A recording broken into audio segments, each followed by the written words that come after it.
How's it going, everybody? Welcome back. We've got a special ACC preview for you guys. Stay tuned. Oh,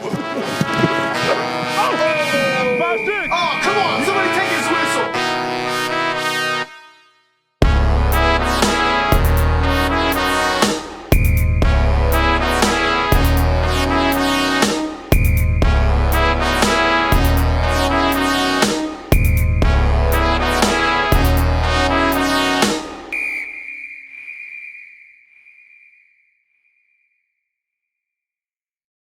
How's it going, everybody? Welcome back to another episode of the Take His Whistle podcast. I'm one of your hosts, Josh, and on the other side of me, to my left, from your all's point of view, is my good friend Caleb. Not Parker, but unfortunately Parker wasn't available tonight, so I went and got the next best thing, and my ACC buddy, Caleb. Caleb, how you doing today? How's it going, everybody? It's good to be back. I think it's my third or fourth time back on the show. It's always a pleasure. Always have a good little conversation. Yeah, for sure. And today, as you guys could tell by the title and what I said in the intro, me and Caleb are going to do an ACC preview for you guys. I've got some questions for Caleb, and we're also going to talk about some ACC teams and how we think they're going to do. Obviously, Louisville's going to be thrown in there, obviously, because they're in the ACC, but this episode is going to be tailored more for the ACC as a whole, not Louisville. I know you guys are used to, when I bring on Caleb, I know you guys are used to it being a Louisville-specific episid. That's not this, so let's strap in and let's get it started. Caleb, the first question I have for you regarding the ACC is, obviously we had FSU versus Georgia Tech this most recent Saturday. Obviously, we saw Georgia Tech take down FSU 24-21 in a game that was, honestly, if you ask me, not that impressive from either team. FSU definitely didn't look impressive at all. And Georgia Tech, although the trenches looked impressive. I mean, they did whatever they wanted to FSU's trenches. But as a whole, the team was not impressive to me. What did you take from that game? Yeah, what did you take from that game? Well, I mean, I disagree. I thought Georgia Tech was very impressive in that game. It was very clear. If you listen at the end of the game, Georgia Tech, they're talking about he was talking about how the entire philosophy of this whole game was to run the ball because they thought that they matched up well with FSU in the trenches and that they bullied Florida State in the trenches. Like they destroyed Florida State's defensive line and even got a bunch of push against their linebackers when they tried to pinch and press. But I don't think either team really tested the other team's secondary very much. You saw that a lot with DJU. He didn't really. I don't know if it was first game jitters, just in a new system. It seemed like Mike Norvell and their staff on offense didn't really trust DJU to kind of let it rip, crank it up a little bit, as Jeff Brom would say. I think they showed a graphic in the first half, and I think at the end of the game, out of 13 of his passes, out of 13 of his 17 completions, like for less than 5 yards. Like his passes were less than 5 yard passes. He's like a check down king kind of thing in that game. And I think that really gave Georgia Tech the advantage because all they had to do was stack the box. They knew he wasn't going to let it rip. He was missing all his reads. I think Georgia Tech's defense really impressed me more than anything because Frankie has got a pretty cool air raid kind of style approach and title program. But they really manhandled Florida State in the trenches. I think what a lot of people are misinterpreting is, Florida State fans, they turned in the offseason and all this stuff. Even ACC, better than now, kind of trying to escape being associated with the other teams in this league after last season being left out of the playoffs. To lose to a team that they think they can't, like, they're so down here. Like, we have no reason to even be worried about you all, kind of thing. I think what most people are taking away from that is that Florida State failed. But what I'm seeing it as is Georgia Tech did really good. Yeah, Florida State did they should everyone was saying they were going to do or predicted they would do. I thought Florida State would do better than they did. I didn't really pick who was going to win the game. I thought Georgia Tech had a very good chance. I thought it was going to be close. But I think what people are misinterpreting, they're thinking that Florida State did really bad. But I think there's more to look at when it comes to Georgia Tech doing really good than Florida State falling on their face and losing that game. But really, it was a fun game. It was a great way to get the season kicked off, and I couldn't be more excited about college football as a whole. Yeah, let me kind of walk back what I said earlier. I don't mean to take anything away from what Georgia Tech did. The way that they were able to just run the ball straight down FSU's throats, they were kind of able to just run the ball at will, do whatever they wanted as far as running the ball. To clarify, what I think I meant more so is kind of what you said, Caleb. Neither team aired it out. Going into this game, everyone knew of what Haynes King could do as far as his arm talent, as far as his throwing ability. And he didn't show that. He didn't show that at all. He honestly struggled at times, much like DJU did. They had to rely on the run game to win that game because the run game was so successful.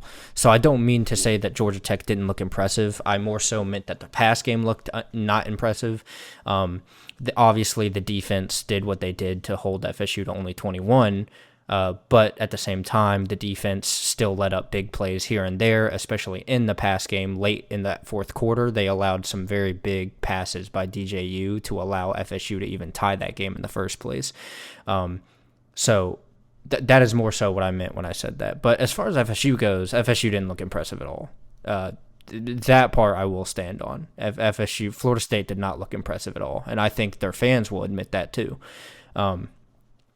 But to piggyback off of that, Caleb, the first question I have for you is obviously taking into account from that game as we start week 1 this Saturday, or this Thursday actually, because I think Colorado plays North Dakota State on Thursday. But yeah, they do. Regardless, week 1 starts this week, Caleb. In the ACC, what team do you think is going to underperform their expectations and not live up to the hype that they got or that they are getting preseason? Well, I think it's kind of a pattern. I think one, we say Florida State because that's an obvious choice at number 1 for me is Florida State. We saw what they did this weekend against a team that they were supposed to beat, Georgia Tech. Everyone's been clamoring about Florida State, and they didn't look good. Like they didn't look bad. They're not what you want to see if you're a Florida State fan, or really anyone who follows the Seminoles. Really, I think number 2 and number 3 are kind of every single year. It's kind of like people keep saying that they're going to be good, they're going to be good, they're going to be good. One of those schools is Miami, and one of those schools is NC State. I feel like for the past 5 years, everyone's been saying, "Oh, well, NC State should take advantage of this, and they'll be able to take advantage of the schedule." And Miami is back, and both teams can never get over the hump. And I think for NC State, it's been a multitude of things, and there's not really one thing that you can really hang your hat on to say that's what it is. And for Miami, they've had the talent, they just haven't really had a good coach, and I think that's still to their detriment now. And I know that. We weren't going to talk about U of L as much, but I feel like as Louisville fans, we may not have as much talent as a bunch of people, but we've got a really good coach. Our coach is a plus, no matter what kind of talent we have. He schemes and guys really well on offense. Our defensive coordinator, Ron English, has done a very good job, especially last year as a defensive coordinator. But at Miami, it's almost like Cristobal is a detriment to the team. It's like Cristobal does everything right, except for in between the first and the final whistle. Like we were talking about Georgia Tech. Look at the Georgia Tech game last year. All he had to do was take the knee, but instead he gives the ball to Donald Chaney to run it. He fumble. What's Georgia Tech do?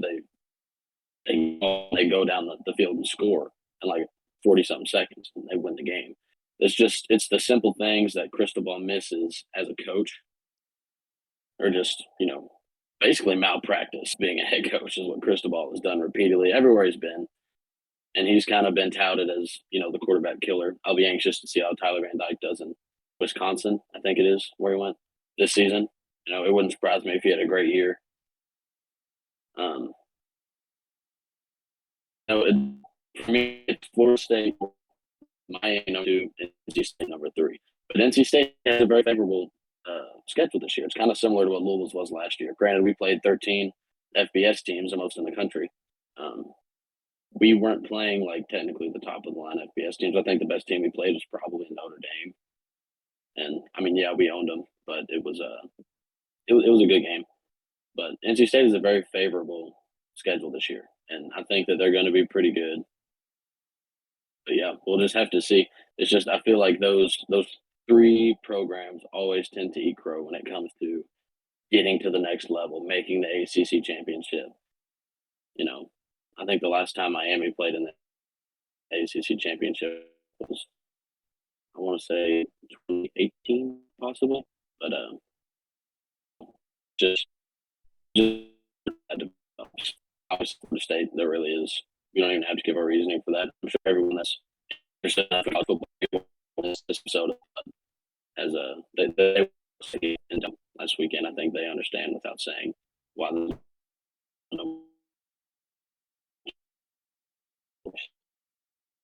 Yeah, those were good points from what I heard. Before we started, I know you said you were having some connectivity issues, so we're having a little bit of a breaking up here and there, but hopefully we can get by on that. But just to reiterate what you said for anybody who didn't hear, oh, just to reiterate what you said, no, you're good. Just to reiterate what you said, you had FSU first, Miami second, NC State third. I did like what you said about NC State's schedule favoring them. Their hardest games are Clemson and Tennessee, and only one of them is a conference game.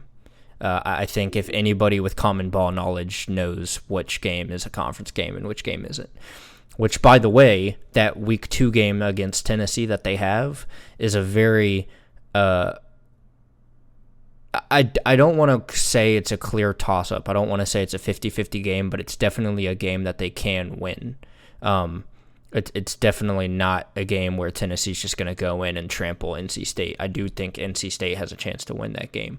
But as far as my team that I think is going to fail or not live up to their expectations, I'm also going to have to say FSU. You know, with all the hype that was built up from that fan base over the offseason, all the anger from last year, and all the talk about revenge coming into this year, to go out there and give the performance that you gave against Georgia Tech does not sway me, Caleb, nor anybody else in the nation that you guys are out for revenge this season. It honestly shows the complete opposite. It shows that FSU is just laying down and giving up. Obviously, it was week 0, so I don't want to sit here and pretend like, oh, their season's over. They have no more playoff hopes. They have no more ACC championship hopes. But at the same time, the week 0 game that they just lost, the game that they just showed literally zero, they showed literally zero like attitude as if they wanted to win that game. That was a conference game. Florida State now stands alone at the bottom of the ACC right now. They are 0-1 in conference play already. So, obviously, and on top of that, FSU has one of the harder schedules in the ACC. You know, they still have to play Clemson. They still have to play Miami. They have to play Notre Dame, not a conference game. And then they finish the season with Florida, again, not a conference game. But a game that and they play SMU, who also barely scraped by in their week 0 win. But I'm still not gonna look over SMU and say that they're out of the dirt either, because SMU is still a very good team. I don't know what Lashley's doing with the quarterback situation. Preston Stone's perfectly fine as the starter, so I don't know why they would do the 2 quarterback system in that game last week, but they shouldn't do it. But they play Boston College this week. I just want people to go back to last year and think about who the closest team to beat FSU was last year. It was Boston College. Boston College gave Florida State the toughest time last year. Granted, it was in Chestnut Hill. It was at Boston College. But that Boston College team played FSU last year mad gritty. Like, they wanted to show FSU, like, you cannot come in here and just trample over us. And I'll be damned if that Boston College team from last year, if they can't come out and show the exact same heart and effort and beat this FSU team. And then we have a FSU team that's starting off 0-2 in conference play. So that game is definitely going to be one that I keep my eye on. And then one more team that I just want to quickly mention as maybe a team that I think might underestimate, or I keep saying underestimate. I don't think they're going to reach their value or what people think they might. I'm going to say Clemson. Last year, Clemson went. What did they go last year? 6-6. Did they go 6-6 No, last year? they won 9 games, but they went 8-4 in the regular season, and they beat Kentucky in the bowl game. Okay, so they went 9-4 last year, which is honestly for Clemson, that's a down year. That's a bad year for Clemson. And I think they might have been 4-4 in conference play, which is their worst Yeah, start. yeah. They didn't do great in conference play, and for Clemson, that is not a good year. They did not have, plain and simple, Clemson didn't have a great year last year. Clemson has more of a favorable schedule this year. It's not too hard, but it's not too easy either. Their hardest game is not a conference game, and it's also week 1 against Georgia. We'll be able to see what Clemson has in store for us week 1 this weekend in the noon primetime kickoff game, which is Clemson at Georgia. But I will say Clemson's defense, it looks very good, very promising. They're a very young team, obviously, seeing as Dabo doesn't use the transfer portal. He doesn't bring transfer portal players in. He only brings in high school recruits still, which could falter them. I can see them, if they have another bad season like they technically had last year for Clemson standards, if they have another Clemson standard bad year this year, Caleb, I can see Dabo being forced to change the way he uses, or being forced to change the way that he approaches the transfer portal. Because if he fails again this year, I mean, that fan base is going to be upset. If they miss the playoffs, Caleb, that fan base is going to be upset. I think Dabo could potentially be on the hot seat this offseason if they miss the playoffs. And I think a lot of people are going to start telling him, yo, dude, use the transfer portal. Because I can guarantee you, Caleb, I'm sure many other people can guarantee me this as well, there are plenty of players that would hit the transfer portal and gladly go to Clemson if they got accepted there. But to talk about their schedule real quick, they play NC State week 3, Florida State week 5, Louisville week 8, if I'm reading this right. And then they play Virginia Tech the week after Louisville. That is 4 ACC games that they could honestly lose. I'm not going to sit here and say they're going to lose all of them at all. I think Clemson could. I think Clemson could win all of them. But if I'm going to sit here and say that I don't think they're going to reach their value, then I think they are going to drop at least 2 of those conference games. And to be honest, I'm not a huge fan of Cade Klubnik, Caleb. He didn't show very much promise last year. I hope that he can change the way he plays this offseason, but Cade Klubnik honestly just looked like DJU Part 2 last year. The guy that they just chased out of town a year before last year, it looks like they literally just got a replica of that guy. So I'm not sure. Clemson's unpredictable. That's why I would put them behind FSU, but I would go FSU, Clemson as my 2 teams that I think are being overhyped, overrated, and I don't think they'll reach their value. Right. Well, I will say I completely forgot about Clemson, actually, or else I probably would have put them in over NC State. And I never thought that I'd say this, but I think the biggest detriment to Clemson right now, with it being the transfer portal NIL landscape of college football the way that it is now, is head coach Dabo Swinney. I mean, you look at some of the things that he said regarding NIL and the transfer portal. He said our players are made in God's name, image, and likeness. And as far as the transfer portal goes, says we are bringing in guys from the transfer portal. They're transferring from our high school to Clemson. But, the thing is, the transfer portal is so new, we really don't know, the best way to navigate it. I think that we've done a very good job, as a fan of who I'm a fan of. I think we've done a good job going out and getting guys. You can tell that that's our style. In our first year doing that, we made it to the ACC Championship game. And if we have the resources to go ahead and do that, that Clemson does. Clemson fans love football. They have a ton of money. They have a very, very big booster club. They will fork over that money, hand over fist to Dabo to go get those guys. But they're just not, because that's not his thing. And the other thing with Dabo and Clemson is I'm not sure if you saw this, but he's always done a radio show where fans are allowed to call in and ask him questions and whatnot. Mm-hmm. And yesterday or 2 days ago, he came out and said that he will no longer be taking questions from fans or from really anybody that wants to ask the head coach Clemson Dabo Swinney any kind of questions or praise him, whatever their intentions may be. And to me, that's a change in philosophy. Now, if you have a philosophy that's not good, that's always been set up that way. Like we don't do that here. But if they had been the same way where they've never done that there, you know what? That's fine. But if you change your policy or philosophy towards something, as far as in a negative way, I think that's one of the four horsemen of a coaching change. Me personally, because if you look back at the history of college football, coaching changes typically happen right after coaches start changing their policies toward things for the negative.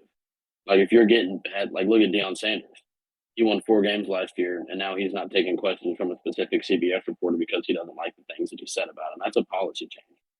Like for the negative. That's very similar to what Dabo did in retaliation to Tyler from Spartanburg. I don't know if you heard that little interview or tirade from Tyler. But that's basically the reason Dabo's not doing it. He feels the pressure. He's totally feeling the pressure. How could you not feel the pressure? You go 4-4 in conference play after leading your team to what was it, 5 or 6 playoff appearances? Yeah, 2 national championships in 5 years? Yeah, that's ridiculous. Especially when everyone's clamoring, SEC. Well, the ACC has done it multiple times. The ACC in football is not as bad as people like to say they are. They say SEC is the best conference, and I will say the SEC is very top heavy. They're absolutely the top of the SEC is way better than any other conference, no matter who you stack them up against. Georgia, Alabama, LSU, year in and year out when Florida's hitting on all cylinders, even when Tennessee was hitting on all cylinders a few years ago, they're better than the majority of other conferences. But in the last 5 years head to head, ACC and SEC, the ACC is winning 28-26 in the last 5 years in head to head games. And Clemson played a big role in that. And now they're just not able to do that. So until Dabo changes his mentality and goes after guys in the transfer portal, brings in those guys from the transfer portal, because all he's doing right now is it's a huge detriment to his team when you've got an 18-year-old 5-star freshman coming in that's going to start for you immediately when you could have gone out and got, a guy that was a 3-star coming out of high school, but he's been at, let's say, Toledo or wherever for starting for 4 years, and he's got experience. He's 24, 25 years old now. He knows what he's doing, but you're going to go with the immature, inexperienced 5-star true freshman just because, you're hard-headed. You don't want to change your mentality or philosophy towards doing something like that. Well, that's just the way the game is now. So I don't think Clemson is going to be successful either until they make a coaching change or until Dabo Swinney changes his philosophy towards the transfer portal. Mm-hmm. And listen, and I just want to touch on what you said about the ACC. I was talking to Parker about this a couple days ago, but I was telling him, look, man, the ACC is not as bad as people think it is. Like, I know SEC fans love to shit on the ACC, and they love to say like the ACC is terrible this year. It's going to be so boring. But when you really look at it and you really look into the depths of it and how it's shaping out this season, and after week 0, after the game that just happened, it gets even more interesting, Caleb. The ACC race this year is wide open. It's not like the SEC. You already know who's going to win the SEC, Caleb. Everyone already knows who's going to win the SEC. And the team is in Athens, Georgia. Vanderbilt. Yeah, Vanderbilt's going to win the SEC. No, everyone already knows who's going to win the SEC, and it's the team located in Athens, Georgia. Cry about it. And listen, the ACC this year is literally, it's quite literally exactly what the Big 12 is this year, but amplified. The Big 12 is a great conference. The Big 12, there's so many good teams in that conference right now. I think they have 6 or 7 teams right now ranked preseason in the top 25. The Big 12 is going to be very fun to watch this year. It is a very heavy QB conference. You have Cam Rising. You have Shadir Sanders. You have fucking Alan Bowman returning for his 50th season of college football. You have some of the best players in the country. You have Travis Hunter. You have Ollie Gordon III. There's literally endless talent in the Big 12, and it's a very fun conference. Go look at the ACC. you have some of the top players in the country there too. You have, just to name two off the top of my head, I know it's the easy answer because they're my favorite players, but you got Ashton Gelati and Quincy Riley, two of the best defensive players in the country, two of the best defensive players in the ACC, maybe the best at their respective position in the ACC. But absolutely, look, the ACC is wide open. It's going to be very entertaining to follow that ACC race this year. Like, it's going to be very close. There's a chance for it to get very close come, conference championship time. This race could get very close, and there's about 4 or 5 teams that I see there competing for that spot in Charlotte. And, I don't get why people think the ACC is so down, but I encourage them to look more into it because the ACC is not as bad as people think it is. But to piggyback off that, Caleb, the next question I have for you is give me one team. I just want one team this time.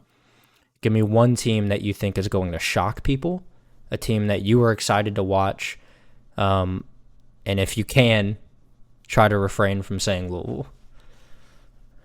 No, I'm going to refrain from saying Louisville because I don't think what Louisville's going to do this year is going to shock people because we did it last year. I expect us to be in Charlotte again. The team that I think was really going to shock people this year, I'm sure you've heard me talk about it, but I was very high. I know hindsight's 2020. You look at what happened last week in that game, but I was high on them in the offseason coming into this year. But Georgia Tech returned almost all of their production on offense last year, almost all of their production on defense last year. They were a very young team last year, and they won 7 games. They went 4-0 against conference foes that were ranked in the top 25 last year and returned almost all of their players. And now you put a year of experience in a Power 5 conference as a head coach under Brent Key's belt, and now he's kind of in the groove and he's understanding what he's doing. He's a good coach. He's got a great philosophy when it comes to offense and defense. I think they're going to be very good. And I think Georgia Tech's a sleeping giant, too, with their location in Atlanta. And there's a lot of Georgia Tech supporters and boosters that have been held at bay just because of their location being right next to Athens, Georgia. Georgia Tech's never going to be Georgia. Everybody knows that. I'm not saying that. But there are a ton of Georgia Tech fans and boosters that have just been kept at bay because they haven't had anything to cheer for. You had a super long stint at head coach. I can't remember his name. Always ran the triple option. It was boring football. And it didn't lead to a lot of wins, except for when they came in and kicked our ass in 2018. Granted, we went 2-10. They beat us like 70-something to like pretty much nothing. But Georgia Tech, 100%. I think they're going to be really good. I think Haynes King's going to be really good. He's coming in his 3rd year as a quarterback at Power 5 level, the 2nd year in this system. I don't think he got to show what he wanted to do very much in that Florida State game due to the game plan was run the ball down their throat. Brinke was saying that. But I think he's going to be really good. And they've got a good little receiving core there. They've got a couple of really good tight ends. Their defensive front is very good. They match up with damn near everybody in the conference in the trenches. Jamal Haynes, I think his name is. Is that his name? Their running back? Mm-hmm. He's electric. He is good. He's quick. He's shifty. He can hit the holes. He can catch. You can catch him in the backfield, and if you don't match up to your assignment, you don't hit that hole right, he's gone, and you're not going to catch him. He's a beast. Jamal Haynes and Haynes King might be one of the best backfields in the ACC this year, and that's not just because of their talent, but it's because of their scheme. They've got a very good scheme going. Brent Key is one hell of a coach. So, if you had to ask me what team I thought was going to shock people, even if you asked me 4 weeks ago, I'm saying Georgia Tech. Yeah, I like that pick. I hope we beat them, but Georgia Tech, they definitely don't have a schedule that favors them in this conversation. But I think, you said, with the talent that they have, they definitely have the ability to shock people. They already took down one of the giants that's on their schedule, so who's to say that they can't take down more? Their next hardest games after FSU are Louisville, Notre Dame, and Miami. Obviously, Notre Dame, not a conference game, even though they play practically every ACC school and kind of just get away with it. But Louisville is probably or Louisville and Miami are their next hardest conference games, and they come at very separate times in the season. So they have a lot of time to build off the hype, build off the momentum, and they also have time to build off the losses, off the loss momentum if they have any. But I do like that pick. And also, just to mention, that wideout room, Malik Rutherford, I love Malik Rutherford.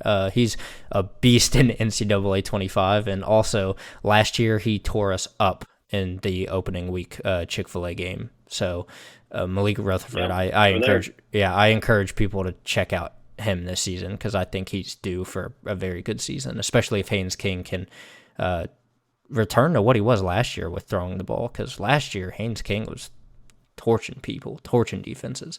Yeah, but he has to cut back on the interceptions. Yeah, He no, had, like, more 100%. turnovers than any Yeah. other player in all of college football. Yeah, 100%. He definitely has to. But that comes with anybody. Any quarterback, if they want to be successful, has to cut down on interceptions. But Right. specifically Haynes King for sure.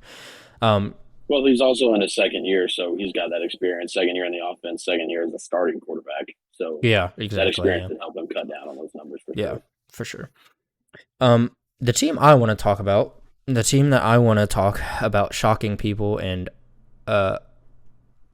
overdoing, excuse me, holy shit, overdoing their expectations. I have a lot of family ties to this team. I used to call myself a fan of this team as a kid before I realized that Louisville was where it was at. It is a team that is located in Blacksburg, Virginia, and they are known as the Hokies. Virginia Tech, I think, has one of the more favorable schedules in the ACC.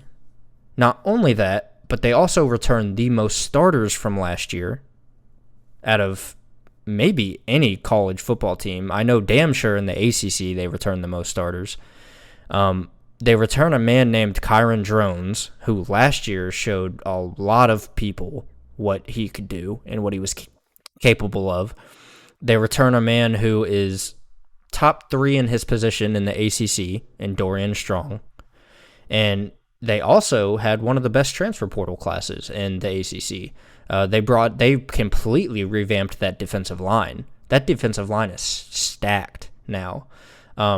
And the O-line, like I said, they returned the most starters, so they practically returned their entire starting O-line from last year. But Kyron Drones, I mean, I liked this guy last year, Caleb. I remember telling you about him before the Virginia Tech game last year. His dual threat ability is just honestly out of this world. It's really, obviously it's not the same level as Lamar Jackson, but it's Lamar Jackson-esque. His dual threat ability and his ability to change the game with his legs or his arm is he's a game changer. Kyron Drones is a game changer, and the schedule, the more I look at the schedule, I just think they genuinely could go 7-1 in conference play. They play Miami, Stanford, Boston College, Georgia Tech, Syracuse, Clemson, Duke, Virginia. Their 2 hardest games are Miami and Clemson. If they can split those games and go 1-1 in those 2 games, they're going 7-1 in conference play, and I will say that confidently. And if they go 7-1 in conference play, we could see them maybe going to Charlotte at the end of the season if everything falls into play. Personally, Caleb, I think we have multiple teams who could go 7-1 in the ACC this year, just because of the way that the ACC scheduling fell into place. I think we could see multiple teams with only one conference loss. So again, that conference at the end, or that conversation at the end of the season becomes very interesting if you have 3 or 4 one-loss conference teams. But yes, Virginia Tech is my answer there. I think they're very promising. They're a very young team, and I think Kyron Drones has the potential to carry that team to a next level that we haven't seen from Virginia Tech since a Michael Vick. Well, honestly, I'll take your word for it. I'm not going to sit here and act like I know what I'm talking about when it comes to Virginia Tech. I haven't really followed them a lot, but I have a lot of buddies who are Virginia Tech fans on social media, and they're pumped. They're ready. They think that they've got a very good squad leading into this 2024-25 season, and they're ready to hit the ground running. And you know what? Dorian Strong, he's a great corner. Obviously, he was picked first team All ACC preseason this year. Kyron Drones, he's a very good quarterback. I call him Cam Newton light. It's a good player to be kind of compared to. referred to as being in the same category as. But compared to. Sorry, dumb brain moment. But he's good. Like you said, he's got crazy dual threat ability, and I was terrified of playing him last year in this game because he's just so dynamic. And I think that we did a good job scheming around him. But at the same time, there's some players that you just can't scheme for. We've been lucky enough to see those guys in Louisville. We had Lamar Teddy, both the Browns, all that, Willie Cunningham. But they're players where their ability transcends what you can do as a defense as far as planning for a game against them. Kyron Jones, Kyron Jones is one of those quarterbacks. He's one of those players. And for Virginia Tech fans, lucky for you, he's on your team. He's on your bench. He's on your side of the field. He's leading your squad. And it really wouldn't surprise me if Virginia Tech does make it to the conference championship game. Given what I've heard, I haven't been able to, do my deep dive on the Hokies just yet. But I will take your word for it. Those are some very good points. Yeah, and I'll tell you this, they're going to be 4-0 going into that Week 5 game against Miami. And Miami could be 3-1, depending on how that Florida Week 1 game goes. It's at the Swamp, so, who knows how that's going to go. I think Florida's winning that game. I think Florida has a real chance to win that game. Any game, regardless of who it is, any game at the Swamp is going to be a hard game. And obviously, I'm personally excited to see if Miami can figure things out as far as coaching-wise goes. But, yeah, I'll tell you that. Virginia Tech's going to be riding one hell of a wave going into that Miami game. They're gonna be 4-0 going into that game. So it's going to be very fun to watch them play Miami. Next question I've got for you, Caleb. A few more questions for you, and then we could just kind of free ball it from there. What player are you most excited for in the ACC this year? What player are you anticipating will have a breakout season? A player that maybe broke out last year? Just a player in general that you're most excited to see this year. And this player can be from Louisville if you want it to be. But yeah, just a player in general that you're excited to watch and see.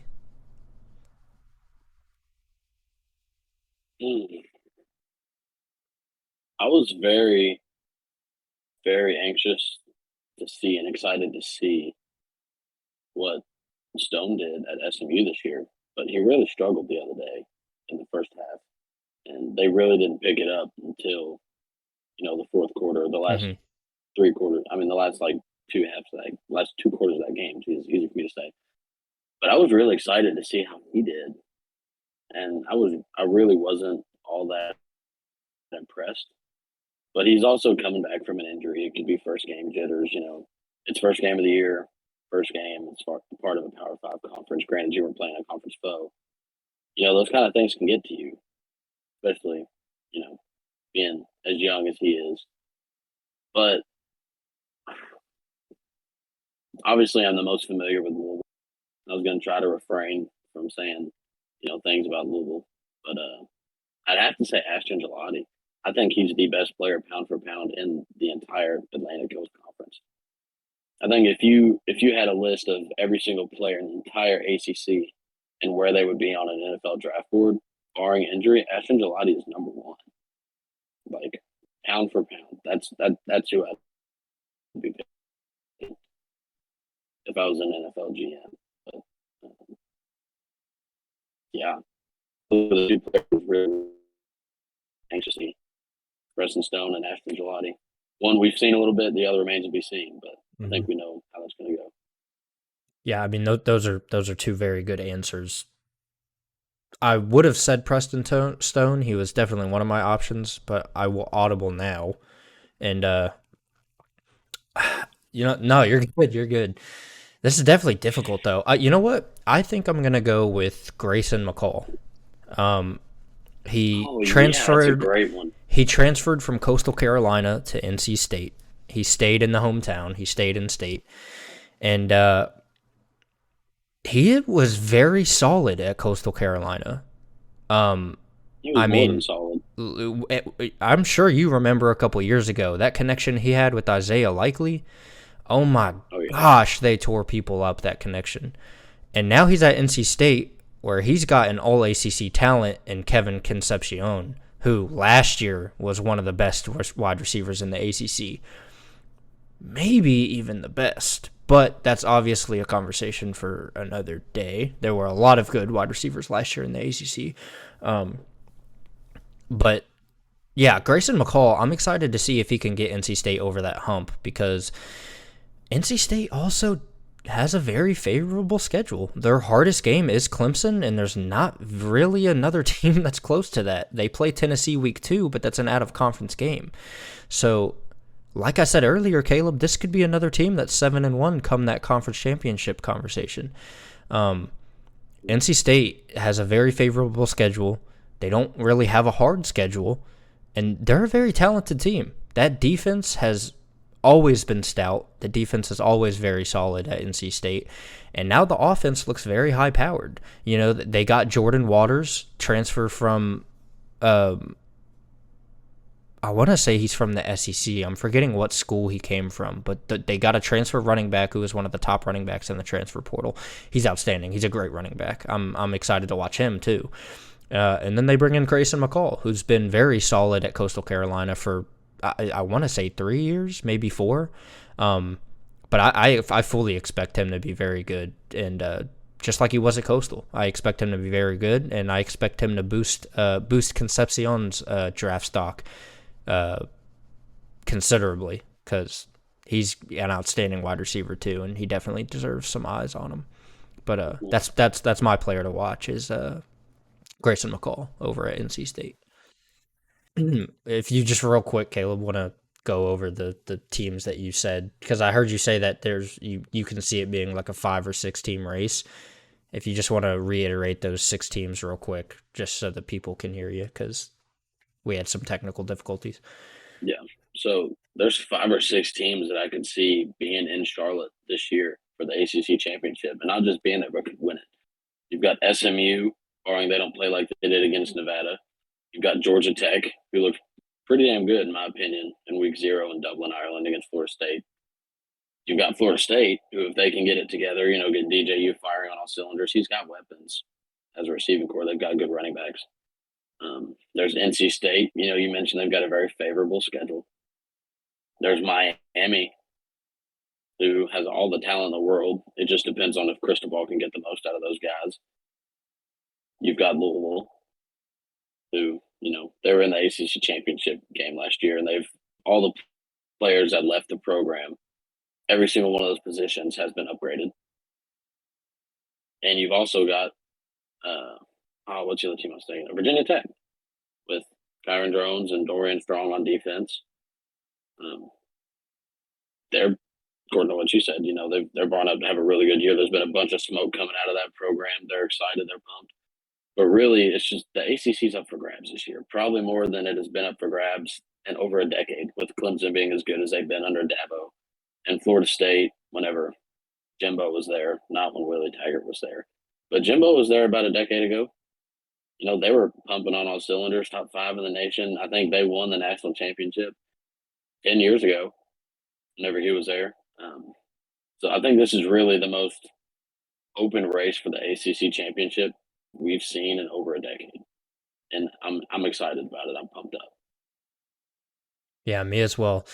Well, I guess going off of that, Caleb, I've got a couple more questions for you, and then we'll wrap this ACC preview up. Who do you think will be your? Give me right now. I know it's hard to predict, but give me your ACC Offensive Player of the Year.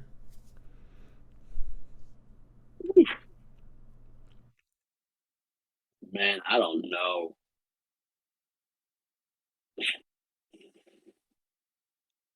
It could be Grayson McCall. It could be. Dude, that's tough. That's tough. It could be Cam Ward. It could be Haynes King. It could be DJU. I've really got no idea, man. That's a tough question. I feel like there's too many good players on offense in this league, too many electric playmakers to really put put a finger on one of them. Yeah. But typically, the offensive player of the year is a quarterback, Hmm. unless there's a receiver or a running back that just has an absolutely insane season, kind of like the Heisman. I'd have to say Cam Ward, Tyler Shuck, because we know Jeff Brom's history with quarterbacks. Cam Ward, Tyler Shuck, Grayson McCall, maybe DJ U if he can figure it out. Hmm. But I'd say the main three are probably Cam Ward, Tyler Shuck, Grayson. Okay. I personally really liked all of your answers. Just I guess to point out one specific name, I guess I'm gonna give two actually, because I can't like you said I can't really put a finger on just one person, but I'm gonna say Cam Ward or Kyron Jones. I think Cam Ward could win it just solely being because he's the quarterback for maybe potentially the most winningest team in the ACC. Because I do think Miami is really talented this year. I think they stacked their roster in the transfer portal and recruiting. And so I think he's just going to wind up being the quarterback for the best team at the end of the day.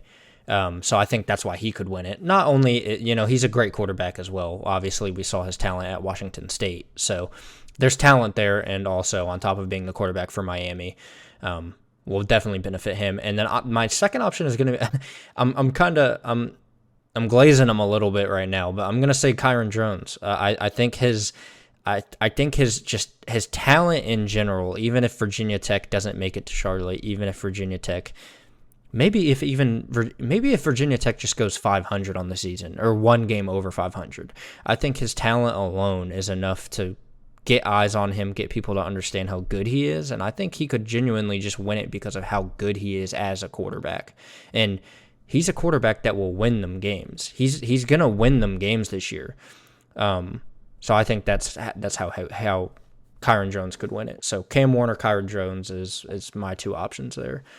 I think I know what our answer is going to be for this next question, Caleb. But give me your ACC Defensive Player of the Year. Ashton Gelati. 100%. Like, there's no doubt in my mind. It's Ashton Gelati. I don't think there's a chance in hell that it's going to be anybody else, honestly. It's just, you can't guard him. Nobody can guard him. No, well, not technically guard him, but nobody can stop him. Nobody can block him. He's going to eat your quarterback up alive unless you put 2 or 3 guys on him. But the thing that helps Ashton Gelati a lot is teams won't be able to afford to put 2, 3 guys on him because who we have on the opposite side of that defensive line. Our defensive line is probably 2 to 3 spots deep in every single position. You're not going to be able to pull guys off of another guy to go help defend Ashton. You're just not going to be able to afford to, because if you do that, it's going to be a sack probably 7 times out of 10 if you don't get the ball out of there super quick. So if I had to pick one, I'd probably say Ashton Gelati. Yeah, I mean, I'm gonna say the same thing. It's gonna be Ashton Gelati. I hope it's Ashton Gelati. He should have won it last year. He should have won it last year. I think. Don't get me wrong. I think Peyton Wilson's a great linebacker, but I don't think he should have. I don't think he should have won ACC Defensive Player of the Year over Ashton Gelati, especially since Louisville made the ACC Championship, and especially because of how good that Louisville defense was nationally. They were top 15 in the nation in defense. I definitely think that's a runaway for Ashton Gelati last year, and I think he's going to run away with it again this year. And Ashton had better numbers last year than Peyton. Yeah, Ashton Gelati had 12 sacks last year. 12 sacks. That's insane. And he didn't win it. He got runner up, he had more tackles, annoying. More sacks, more fumble recoveries, more forced fumbles, more QB rushes, more QB pressures, more deflections than Peyton Wilson did last year, and Peyton Wilson won it. Yeah. But obviously, last year's in the past now, so Ashton Gelati, go out there and win your one this year, my guy. All right, Caleb. So, last question I got for you, and then we'll wrap this thing up. I know it's hard, and it is okay if you say Louisville here. Within your best ability, give me give me the two teams who are meeting in Charlotte at the end of this year, and give me the team that comes out of Charlotte with the ACC championship. Okay. Well, I think I'll just go process of elimination. I think for Louisville, it depends on if you can beat Clemson. Because Clemson is a team that I don't think is going to be in the championship game, but I do think they're going to be pretty good. They're not going to be good enough to get to the championship game. And the other team that I would say is you have to beat Miami, but at the same time, Miami is the other team that you could be playing in the championship game. You don't want them to take your spot. But I think if we go 1-1 in those two games, we could most definitely find ourselves in Charlotte again. And I definitely think Louisville will be back in the championship for sure. We've reloaded at every single position. Our defense is probably the deepest defense in the ACC. I think it just depends on how good we can be on offense. We can be as dependable on our run game as we were last year, and even better at, hitting the doubles and singles enough to open up the deep shot on offense. So I think Louisville will be in there. Like I said, the other game, it depends if we beat Miami. I think Miami could be a team in there, but I'm really just not sold on Miami. I don't think Cristobal is a very good head coach. I think he's a hell of a recruiter. Don't think he's a good head coach. If I had to choose right now, we don't play NC State. NC State is a very favorable schedule. I would say it would either be Louisville versus NC State or Louisville versus Virginia Tech. Those are my two hypotheticals. And if I had to choose who wins those games, I think Louisville wins either way. I think Louisville's a better team than Virginia Tech. I think Louisville's definitely a better team than NC State. NC State has never beaten Louisville. Virginia Tech has rarely beaten Louisville when we've played them. And we wiped the floor with them last year, and they returned, as you said, they returned a ton of their players from last year. Certainly that may play a role in that game. They're back not just for the championship, but also they want revenge since we don't play them in the regular season. But yeah, those are my two hypotheticals. I think Louisville's going to be in there regardless. I don't think Clemson's going to be good enough. I don't think Miami's going to be able to get over Cristobal's malpractice of being a head coach. So it's either going to be Louisville versus NC State or Louisville versus Virginia Tech. That's what I honestly think. That is a very good prediction, and that's a very awesome prediction. I hope that does happen. But just to give a different answer, I totally agree with you, by the way, Caleb. I think we can 100% make it back to Charlotte. I hope that is the case. I 100% hope we make it back to Charlotte, and I 100% hope we win. But just to give a different answer, just to kind of broaden the horizon, I guess, to completely contradict what you just said, my two teams are going to be Clemson against Miami. My reasoning for that is because Clemson and Miami, they both play similar teams, as in they both play Florida State, they both play Louisville, but they don't play each other. Clemson and Miami do not play each other. If they can both beat Florida State and Louisville, then I think that kind of knocks off their next hardest competition. And then on top of that, Clemson also plays NC State. If Clemson can beat NC State, then there goes that competition. And on top of that, Miami and Clemson both play Virginia Tech, which through process of elimination, that is the next hardest competition. And if they both can beat Virginia Tech, then there's no other option but Clemson and Miami in this hypothetical. So I'm going to put Clemson and Miami there in Charlotte, and I'm going to have Miami walking away with it. I just think Miami's offense is super high-powered. I think Cam Ward and Xavier Restrepo is a very great 1-2 punch. And then the running back that they picked up that I can't remember his name of from Oregon State, I can't believe I'm forgetting his name. Not Adrian Martinez. It's something Martinez, I'll tell you that. He's a great running back. He was great last year at Oregon State, and I'm sure he'll continue his success over at Miami. And then that defense, Ruben Bain's great. Ruben Bain was great last year as a true freshman. I expect nothing different from him as a true sophomore. And to be quite frank with you, Caleb, I personally expect him to be the runner-up for ACC Defensive Player of the Year this year, right behind Ashton Gelati. He's a game changer on the defensive line. The only thing that worries me is the rest of Miami's defense. I don't think the rest of Miami's defense is as good as that defensive line can be and will be, led by Ruben Bain. Obviously, I haven't done too much of a deep dive into Miami's defense, but I do know one thing, I do know two things. That Miami offense is going to be one hell of an offense this year, and I know that Ruben Bain is a game changer. So I've got Clemson, Miami, and Charlotte. I've got Miami walking away with it. Just a last question before we end things, Caleb, for you.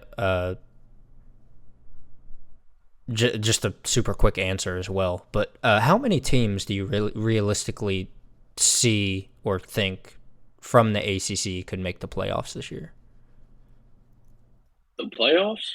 Yeah, like how many ACC teams do you realistically see or think could make the playoffs this year? Because I only have 2 or 3 that I think, as in and not, you don't have to name the teams. I'm just saying, like, how many ACC teams, like, just that alone, that term alone, how many ACC teams do you think will or can make the playoffs? As far as in, like, how many could be in the playoffs, or like how many from the ACC have the chance to make it? Like for example, the SEC, I think, could get 4 or 5 teams in the playoffs. How many? Yeah, how many ACC teams do you think could make the playoffs? Because I have my 2. Answer is 2 or 3. Yeah, I say 2. I think Louisville and Miami are the only 2. If Miami can finally get it all together this year, I think Miami can make the playoffs. I think Louisville can make the playoffs. That's about it. Yeah. I'm inclined to agree with you. I the only reason I lean towards 3 is because if Clemson can have an okay season and be on that flirting line of 11-12, and then they can manage to finish the season strong, they can make it in as a 12 or 11 seed, and then same with FSU. I'll throw FSU in there as the same thing as Clemson. If they can figure it out and not play like they did against Georgia Tech for the rest of the season, I also think that they could edge their way in there in the 10-12 range. But Caleb, that's going to do it all for us with this ACC preview, man. I really appreciate you coming on here, and it's always great to have you. I appreciate talking to you, man. Yeah, I always have a good time coming on here. We need to have a show. I don't think we've had one yet, where it's all 3 of us on here, me, you, and Parker. That would be really cool. Yeah. I always look forward to coming on. It's always a good time. Always love talking, even if it's just bullshit. I love bullshitting with the guys. So yeah, we got to make the 3-man happen. we got to make that happen soon. It'll definitely happen soon. But hey, off that note, I appreciate you guys for listening. This has been Take His Whistle. I've been Josh. That's been Caleb. We will see you guys in the next one. Caleb, I'll see you Saturday, my guy. Week 1. See you, buddy.